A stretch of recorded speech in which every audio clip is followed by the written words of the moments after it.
Good morning my dear students. कैसे हैं आप सब लोग। आशा करती हूँ आप सब लोग बहुत अच्छे होंगे और आप लोग की तैयारी भी काफ़ी अच्छे से चल रही होगी। तो स्वागत है आप सभी लोगों का हमारे यूट्यूब चैनल रचना होम साइंस पे। तो आज हम आप लोगों के लिए टेक्सटाइल लेकर के आए हैं, टेक्सटाइल का चैप्टर। तो सबसे पहले हम इसमें मोटा मोटा फ्रेम बनाएंगे कि टेक्सटाइल को हमको पढ़ना कैसे है। ठीक है, तो जब हम इसका फ्रेम बना लेते हैं तो पढ़ने में हमको आसानी रहती है, समझ में आता है। तो सबसे पहले हम इसमें क्या करेंगे, टेक्सटाइल वस्त्र विज्ञान। तो कैसे पढ़ना है इसका फ्रेम बनाते हैं। ठीक है, तो इसमें सबसे पहले वस्त्र विज्ञान का इतिहास पढ़ते हैं। यह वस्त्र विज्ञान हर एक अवस्था में कैसे बढ़ा, प्राचीन में कैसा था, मध्य में कैसा है और आधुनिक में कैसा है। ठीक है, जब वस्त्र विज्ञान का इतिहास पढ़ते हैं तो इस विज्ञान में इस अवस्था, ये जो अवस्था होती है, तो इसमें प्राचीन में कैसा था वस्त्र विज्ञान और मध्य में कैसा था और आधुनिक में कैसा है। ठीक है, साथ ही साथ हमको इसमें पढ़ना है वस्त्र विज्ञान के कुछ मूल थ्योरी भी पढ़नी है। उस थ्योरी में हमें पढ़ना है, तो इसकी जो थ्योरी होती है, जब हम इस थ्योरी की बात करते हैं तो हमें 4 मूल सिद्धांत पढ़ने को मिलते हैं। ठीक है, 4 मूल सिद्धांत कौन कौन से हैं। ये जो आपके 4 मूल सिद्धांत हैं, लज्जाशील, दूसरा अलज्जाशील, तीसरा सुरक्षा और चौथा सजावट। ठीक है, ये हमारे 4 मूल सिद्धांत हैं। तो पहला आपका है लज्जाशील, इसको हम इंग्लिश में मॉडेस्टी कहते हैं, अलज्जाशील इनमॉडेस्टी कहते हैं और सजावट सुरक्षा, तीसरा जो आपका है सुरक्षा प्रोटेक्टिव कहते हैं और चौथा आपका सजावट डेकोरेशन बोलते हैं इसको। ठीक है, तो ये आपके हैं 4 मूल सिद्धांत, वस्त्र विज्ञान के 4 मूल सिद्धांत हैं। फिर हम थोड़ी सी बात आगे करते हैं। अब हमको क्या पढ़ना है, रेशा। जब हम कोई कपड़ा पहनते हैं तो सबसे पहले हम उसको जब कोई कपड़ा बनाते हैं सबसे पहले क्या मिलता है, हमको रेशा मिलता है। ठीक है, रेशा से धागा बनता है, धागा से कपड़ा बनता है और कपड़ा से पहनने योग्य कपड़ा बनता है। ठीक है, तो रेशा पढ़ते हैं। रेशे में हम क्या पढ़ते हैं, सबसे पहले रेशा पढ़ेंगे तो रेशा में सबसे पहले उसके गुण पढ़ते हैं, फिर उसकी विशेषताएँ पढ़ते हैं, फिर उसका वर्गीकरण पढ़ते हैं। ठीक है, जब रेशा पढ़ेंगे तो रेशे में सबसे पहले हम उसके गुण पढ़ेंगे और फिर इसकी विशेषताएं पढ़ेंगे और फिर इसके वर्गीकरण पढ़ेंगे। तो वर्गीकरण में हमको क्या पढ़ना है, रेशे का जो वर्गीकरण पढ़ते हैं तो रेशे का वर्गीकरण हमारा जो है दो भागों में होता है। एक होता है लंबाई के आधार पे, दूसरा होता है स्रोत के आधार पे। इसको जब हम बांटते हैं, रेशे के वर्गीकरण को, रेशे को जब बांटते हैं तो इसको 2 भागों में बांटते हैं। एक तो लंबाई के आधार पर और दूसरा स्रोत के आधार पर, प्राप्ति के स्रोत के आधार पर हमको कहाँ कहाँ से प्राप्त होता है। ठीक है, तो जो ये पहला आपका लंबाई के आधार पे जो है इसका वर्गीकरण, तो लंबाई के आधार पे हमारे रेशे जो है 2 प्रकार के होते हैं। एक होते हैं फिलामेंट रेशे और दूसरे होते हैं स्टेपल रेशे। फिलामेंट रेशे जो होते हैं हमारे लंबे रेशे होते हैं और स्टेपल रेशे जो होते हैं छोटे रेशे होते हैं। ठीक है, ये जो फिलामेंट रेशे हैं, जब हम इनकी लंबाई के आधार पे यानी कि इसका वर्गीकरण पढ़ते हैं रेशे का, तो रेशे का वर्गीकरण हमारे दो भागों में होता है। एक होता है लंबाई के आधार पे और दूसरा होता है स्रोत के आधार, प्राप्ति के स्रोत के आधार पे, यानी कि प्राप्ति कहाँ कहाँ से होती है। तो जब लंबाई के आधार पे हम पढ़ते हैं पहले, तो एक होता है हमारा फिलामेंट यानी कि लंबे रेशे और दूसरे होते हैं स्टेपल यानी छोटे रेशे। लंबे रेशे हमारे कृत्रिम जगत से होते हैं, ठीक है, और छोटे रेशे हमारे प्राकृतिक जगत के होते हैं। जो कृत्रिम जगत के रेशे होते हैं वो हम स्वयं बनाते हैं, यानी कि हम जो बनाते हैं उनको कृत्रिम जगत के रेशे कहते हैं। और जो प्राकृतिक जगत के रेशे होते हैं वो प्राकृतिक रूप से प्राप्त होते हैं हमको। ठीक है, और जो कृत्रिम जगत के रेशे होते हैं इनका मापन मीटर में, यानी कि लंबे रेशे जो होते हैं इनका मापन हम मीटर में करते हैं। और ये जो हमारे स्टेपल रेशे, जो छोटे रेशे होते हैं, प्राकृतिक जगत से प्राप्त रेशे जो होते हैं, इनका मापन हम इंच में करते हैं।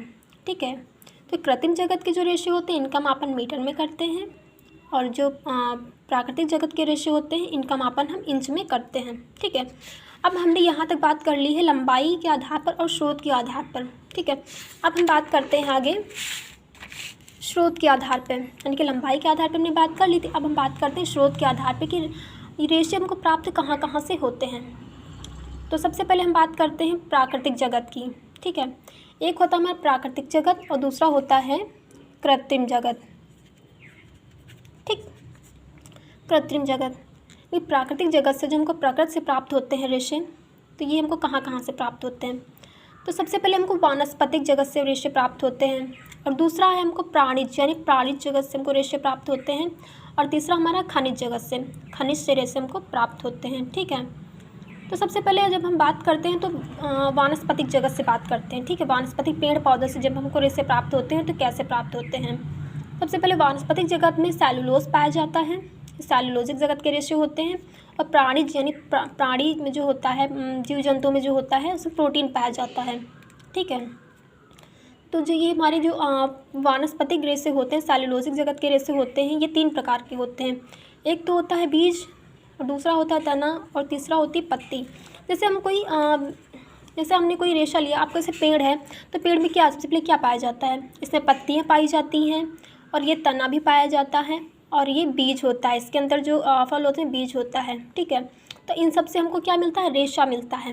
इनकी पत्तियों से भी रेशा मिलता है, और इसके तने से भी रेशा मिलता है, और इनके अंदर जो फल होते हैं बीज होते हैं उनसे भी हमको रेशा मिलता है। ठीक है, तो सेलुलोजिक वानस्पतिक पेड़ पौधों से हमको जो रेशे मिलते हैं वो 3 प्रकार के होते हैं। एक तो हमको बीज से रेशा मिलता है, और दूसरा हमको तने से रेशा मिलता है, और तीसरा हमको पत्तियों से रेशा प्राप्त होता है।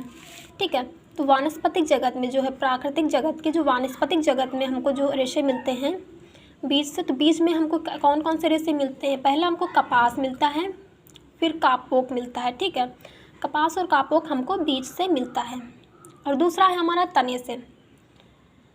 तने से जो रेशे मिलते हैं, पहला आपका लिलन है, हेम्प है, रेमी, जूट, अबाका, मनीला, ये सब हमको तने से प्राप्त होने वाले रेशे हैं। ठीक है, और तीसरा आपका है पत्ती से। पत्ती से आपको सीसल और पिना, ये 2 रेशे आपको पत्ती से प्राप्त होते हैं। ठीक है, तो ये जो हमारे वानस्पतिक जगत से जो प्राप्त होते हैं रेशे, बीज, तना और पत्ती। बीज से कपास और कापोक, तने से linen, hemp, ramie, jute, abaca, manila, और जो पत्ती से होते हैं सीसल और पिना। ठीक है, अब थोड़ी सी बात हम आगे करते हैं प्राणिज जगत। दूसरा जो है हमारा, स्रोत के आधार पे हम पढ़ रहे थे, स्रोत के आधार पे हमने वानस्पतिक जगत से पढ़ा है, अब हम पढ़ेंगे प्राणिज जगत से।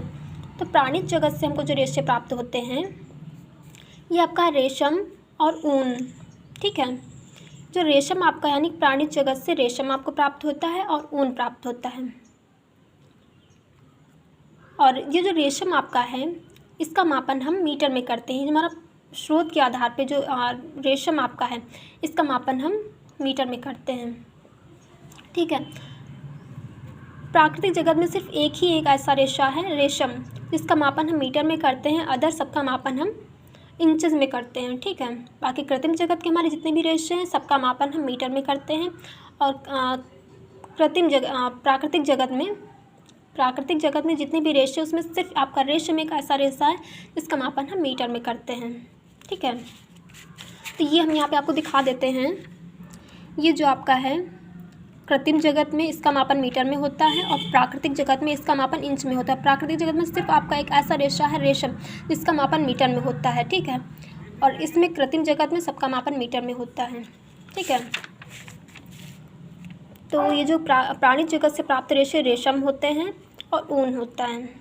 ठीक है, रेशम हमको एक ऐसा कीड़ा होता है सीलिंगची, इसकी जो देवी होती हैं, एक कीड़ा होता है ककून नाम का कीड़ा होता है, जिससे हमको रेशम प्राप्त होता है प्राणिज जगत से, जीव जंतुओं से। और दूसरा होता है ऊन हमको ऊँट से प्राप्त होता है, भेड़ से प्राप्त होता है। ठीक है, इन सब से हमको ऊन प्राप्त होता है। भेड़ बकरी से हमको ऊन प्राप्त होता है। ये प्राणिज जगत के रेशे हैं। अब तीसरा आता है हमारा खनिज जगत। खनिज जगत में सोना, चांदी, एस्बेस्टस। ठीक है, इसमें जो हमको रेशे प्राप्त होते हैं सोना, चांदी, एस्बेस्टस। ठीक है, तो हमने क्या पढ़ा है, हमने रेशा पढ़ा है, और रेशे हमको इसका वर्गीकरण पढ़ा है। फिर हम क्या पढ़ते हैं, थोड़ी सी बात हम आगे करते हैं। इसके आगे हमको धागा पढ़ना है। धागे में हमको जब धागा बनाते हैं तो धागे में हम कैसे क्या पढ़ते हैं, धागे में जब हम धागा पढ़ते हैं तो रेशा से धागा बनाने की जो प्रक्रिया है हमारी कताई की कहलाती है। ठीक है, जो धागा पढ़ेंगे धागे में हमको क्या क्या पढ़ना है, कताई पढ़नी है, प्रोसेस, इसका प्रोसेस कैसे होता है धागे में ये पढ़ना है, तकली, चरखा पढ़ना है, यांत्रिक परिसज्जा पढ़नी है, प्राकृतिक परिसज्जा पढ़नी है, यांत्रिक पढ़ना है, यानी कि यांत्रिक तरीके से हम कैसे धागा बनाते हैं, और प्राकृतिक तरीके से हम कैसे धागा बनाते हैं, रासायनिक तरीके से, पिघली, सूखी, गीली कताई, ये सब हमको इसमें पढ़ना है। ठीक है, म्यूल फ्रेम, इन सब का नाम हमको इसमें पढ़ना है। ये जो पिघली कताई है, सूखी कताई है, गीली कताई, इन सबको हमको धागे में पढ़ना है। फिर हमको क्या पढ़ना है, फिर हमको आगे कपड़ा पढ़ना है। तो धागे से कपड़ा बनाने की जो प्रक्रिया है ये आपकी बुनाई कहलाती है। रेशे से धागा बनाने की प्रक्रिया ये कताई कहलाती है, और धागा से कपड़ा बनाने की प्रक्रिया बुनाई कहलाती है। ठीक है, तो इसमें हमको क्या पढ़ना है, नमदा पढ़ना है, डिस्पोजल पढ़ना है, यानी कि कोई ज़रूरी नहीं कि अगर रेशे से धागा बनाएंगे तब का कपड़ा बनेगा। इसमें आपका ये जो है डिस्पोजल घोल से भी आपका कपड़ा बनता है, यानी कि डिस्पोजल वगैरह है, घोल विधि से भी आपका कपड़ा बनता है। ठीक है, बुनाई से भी बनता है, घोल से भी बनता है, यानी कि नमदा, डिस्पोजल, घोल से भी। और इसमें क्या पढ़ना है, लूम। ये कपड़ा बनता किस पे है, ये कपड़ा आपका लूम यानी करघे पे बनता है। ठीक है, और ये करघे में जो आपका धागा होता है एक लंबाई का होता है, एक होता है भराई का। जो लंबाई का धागा होता है इसको ताना कहते हैं, और भराई का जो धागा होता है इसको हम बाना कहते हैं। ठीक है, ताने को वार्प और बाने को वेप्ट कहते हैं। अब ये जो हमारा कपड़ा है, ये कपड़ा जो हमारा रेशा से धागा बनता है और धागा से कपड़ा बनता है। ये जो कपड़ा है हमारा पहनने योग्य कपड़ा नहीं होता है, ये कपड़ा हमारा कच्चा होता है, यानी कि जब हम लूम से करघे से कपड़ा उतारते हैं तो ये धागा हमारा कच्चा होता है। ठीक है, अब इस कपड़े, ये जो कपड़ा होता है कच्चा होता है तो इसको हम क्या कहते हैं, ग्रे गुड्स के नाम से जानते हैं। ठीक है, ग्रे गुड्स या फिर ग्रीस गुड, इनको हम ग्रे गुड या फिर ग्रीस गुड के नाम से जानते हैं। ठीक है, अब इसके आगे हम क्या पढ़ते हैं, ये कपड़ा हमको मिल गया, अब ये हमको ग्रीस गुड यानी हमको कच्चा कपड़ा मिल गया। अब इस पर हम कुछ परिसज्जा करते हैं, पहनने योग्य कपड़ा बनाने के लिए हम इस पर परिसज्जा करते हैं। तो ये परिसज्जाएँ हमारी जो हैं कई प्रकार की होती हैं, 15-16 प्रकार की हमारी जो फिनिशिंग होती है, ये सब पढ़नी है आपको। टेंटरिंग, कलंटरिंग, रंगाई, छपाई, ठीक है, ये सब आपको पढ़ना है। इसमें हमको प्रिंटिंग भी पढ़नी है, जैसे ब्लॉक प्रिंटिंग है और स्प्रे प्रिंटिंग है, ब्रुश छपाई है, ये सारी हमको प्रिंटिंग भी पढ़नी है। ठीक है, फिर आपको क्या पढ़ना है, ट्रांसफ़र प्रिंटिंग, यानी कि ट्रांसफ़र छपाई, अवरोधक छपाई, फ्लॉक प्रिंटिंग, ये सारी प्रिंटिंग्स हमको पढ़नी है। फिर इसके आगे हमको सबसे पहले हमको रंगाई पढ़ना है, फिर छपाई पढ़नी। तो रंगाई में हमको क्या पढ़ना है, रेशे की अवस्था में रंगाई होती है, धागे की अवस्था में रंगाई होती है, कपड़े की अवस्था में रंगाई होती है। ठीक है, ये सब हमको पढ़ना है।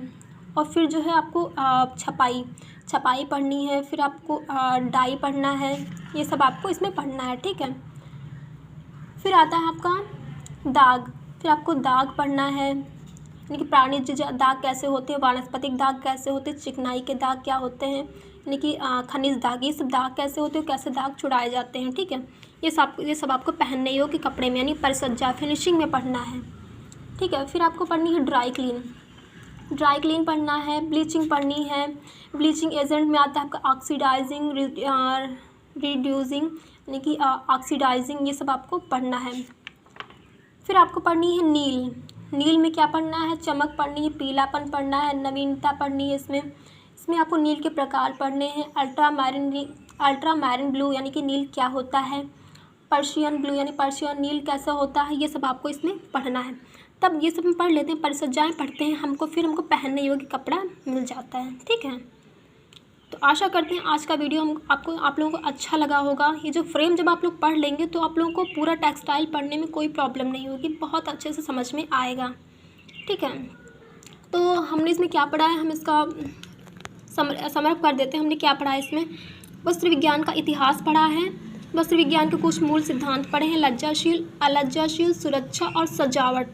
फिर हमने क्या पढ़ा है, रेशा, यानी कि कपड़ा जब हम बनाते हैं तो सबसे पहले क्या मिलता है हमको, रेशा मिलता है। रेशे से हम धागा बनाते हैं और रेशे से धागा बनाने की प्रक्रिया हमारी कताई की कहलाती है। फिर धागे से हम कपड़ा बनाते हैं, धागा से कपड़ा बनाने की प्रक्रिया हमारी बुनाई की कहलाती है। फिर कपड़ा से जो कपड़ा होता है हमारा पहनने का कपड़ा नहीं होता, यहाँ पे ये हमारा ग्रीस गुड यानी ग्रीस गुड्स होता है, इसको हम ग्रीस गुड्स के नाम से जानते हैं। और ये कपड़ा हमारा कच्चा कपड़ा होता है, करघे से उतरा कपड़ा हमारा कच्चा होता है। तो इस कपड़े को पहनने योग्य कपड़ा बनाने के लिए इसमें कुछ परिसज्जा करते हैं, फिनिशिंग करते हैं, डाई करते हैं, प्रिंटिंग करते हैं, तब हमारा कपड़ा ये पहनने योग्य कपड़ा तैयार होता है। ठीक है, ये जो रेशा पढ़ते हैं तो मैंने रेशे में बताया इसको, रेशे का गुण पढ़ेंगे, विशेषताएं पढ़ेंगे, वर्गीकरण पढ़ेंगे। वर्गीकरण में हम इसका जो वर्गीकरण करते हैं लंबाई के आधार पे करते हैं, स्रोत के आधार पे करते हैं। तो लंबाई के आधार पे रेशे हमारे दो प्रकार के होते हैं, फिलामेंट रेशे, दूसरे स्टेपल रेशे। फिलामेंट रेशे हमारे लंबे रेशे होते हैं, स्टेपल रेशे हमारे छोटे रेशे होते हैं, ठीक है। और लंबे रेशे को कृत्रिम जगत से प्राप्त रेशे हमारे लंबे रेशे होते हैं और प्राकृतिक जगत से प्राप्त रेशे हमारे छोटे रेशे होते हैं। कृत्रिम जगत से जो लंबे रेशे होते हैं इनका मापन हम मीटर में करते हैं और जो प्राकृतिक जगत के रेशे होते हैं इनका मापन हम इंच में करते हैं। सिर्फ आपका रेशम एक ऐसा रेशा है स्टेपल में, इसमें प्राकृतिक में रेशम एक ऐसा रेशा है जिसका मापन हम मीटर में करते हैं, ठीक है। अब बात हम आगे करते हैं स्रोत के आधार पर, प्राप्ति के स्रोत के आधार पर रेशे हमको कहाँ कहाँ से प्राप्त होते हैं। रेशे आपको प्राकृतिक जगत से प्राप्त होते हैं, प्राणिज जगत से प्राप्त होते हैं और खनिज जगत से भी प्राप्त होते हैं, ठीक है। प्राकृतिक जगत से जो रेशे आपको प्राप्त होते हैं वानस्पतिक जगत, प्राणिज जगत और खनिज जगत, ठीक है। तो ये जो वानस्पतिक जगत में आपको सेलुलोज पाया जाता है और प्राणिज जगत में प्रोटीन पाया जाता है और खनिज जगत में ये जो आपका है स्रोत के आधार पर प्राकृतिक जगत से और कृत्रिम जगत से हम स्वयं बनाते हैं और प्राकृतिक जगत से उनको प्राकृतिक के आधार पर उनको रेशा प्राप्त होता है। तो ये जो आपका वनस्पतिक यानी सेलुलोजिक जगत के रेशे जो होते हैं, तो जो पेड़ पौधे से हमको जो रेशे प्राप्त होते हैं उनको हम बीज से रेशा निकालते हैं और तने से रेशा निकालते हैं और पत्ती से भी रेशा निकालते हैं, ठीक है। एक पौधा है, पौधे में बीज पाया जाता है, पत्ती पाई जाती है और तना पाया जाता है, इन तीनों से रेशा निकाला जाता है।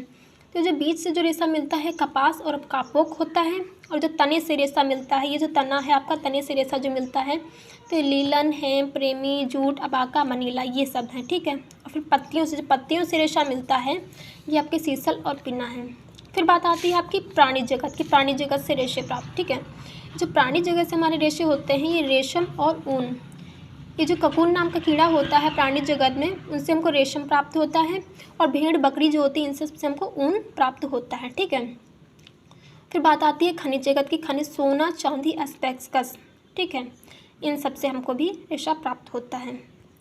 तो आशा करते हैं आज का वीडियो आपको अच्छा लगा होगा और ये फ्रेम जो हमने बनाया है इसी के आधार पर हम आगे क्लास लेकर के चलेंगे और इनसे आपको बहुत अच्छे से समझ में आएगा, ठीक है। अब हम आगे बढ़ेंगे कल इसमें आगे हम पढ़ेंगे बीज से जो प्राप्त होता है रेशा कपास, ठीक है। कपास का चैप्टर हम आगे पढ़ेंगे, ठीक है। आशा करते हैं आप लोगों को वीडियो अच्छा लगा होगा और ऐसे ही वीडियो हम लाते रहेंगे रोज़। वीडियो देखने के लिए थैंक यू सो मच।